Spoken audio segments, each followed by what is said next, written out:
Hello and welcome to another one of D's ADD videos. Today we're going to be looking at some basic examples of determining whether a molecule is polar or not. So first things first, you need to be able to draw your Lewis structures and determine your VSEPR theory pretty easily by now, hopefully. If you were to look at beryllium chloride and you did your electron count, you should get something like this for the Lewis structure.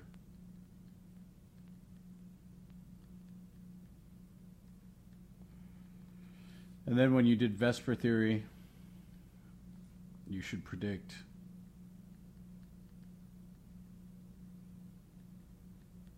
a linear molecule. Okay? So let's discuss the bond between beryllium and chloride.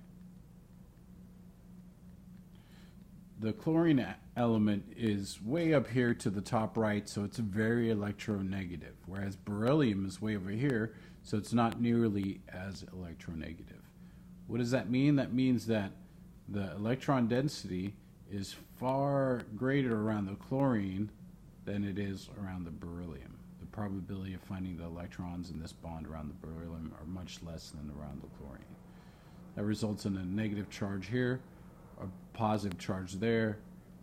The dipole looks like this, but what you got to realize is the dipole in this direction is canceled out by the dipole in that direction because of the 180-degree bond angle. This is symmetric.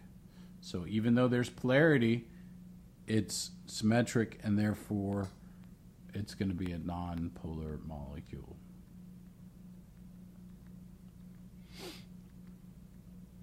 And the Mg and the EPG were both linear. Let's look at water. Water, you should remember, if you've done this already, you should look at the Lewis structure as something like that. And that's 4 domains for the central atom. 2 are bonds and 2 are lone pairs. That you will find is an EPG of tetrahedral,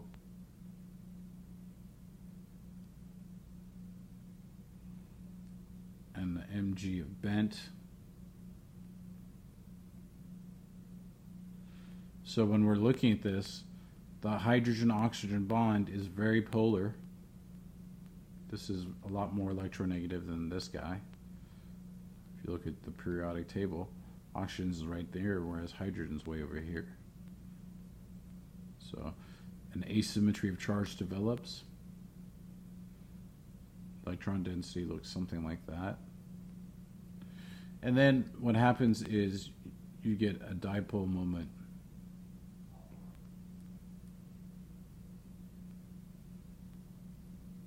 That's drastically enhanced by these electrons here.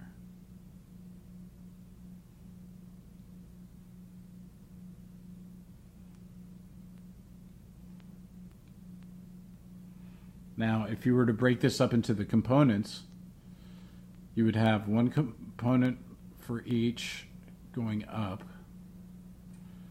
and they would reinforce each other.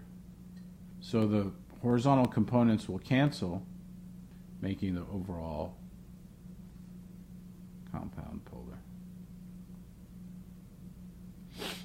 If you were to draw it three-dimensionally, where this bond angle is less than 109.5. I believe it's 104.5, but these electrons push the bonding electrons away from each other, or from them closer to each other. Okay, so then let's look at this final example, carbon tetrachloride. Again, if you did the Lewis structure, you would end up with something like this. And then the 4 domains, 0 lone pairs, is going to be both an EPG and a Mg of tetrahedral. Now the problem with this one, even though the carbon-chlorine bond is very polar, if you look at the periodic table, carbon and chlorine, chlorine's a lot more electronegative than carbon. What results is a symmetry because all the bond angles are 109.5. All the dipole moments that are created cancel each other out.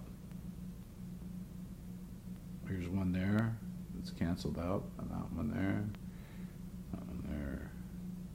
All their components will cancel out. Why? Because there's symmetry. Again, even though there's polar and